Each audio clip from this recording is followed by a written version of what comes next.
Welcome to the hydraulic press channel. Today we have some hard balls. So these are ceramic bearing balls.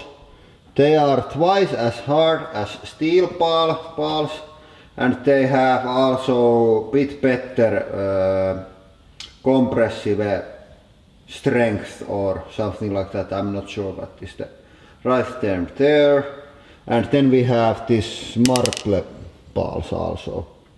2 of each. Let's start with these because I'm a bit afraid what they are gonna do. Voi vittu!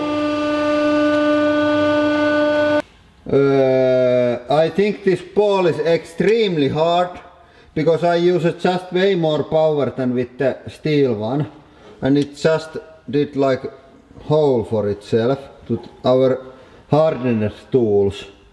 So we are going to of course use the full force, but I think this is very risky and dangerous, so we are taking some distance to the press and use extremely complicated remote control and take cover from behind some kind of blast shield.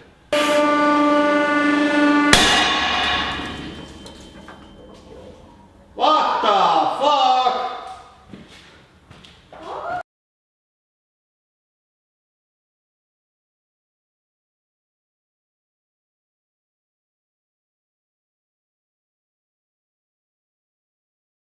And then the marble balls. These are going to be child's play.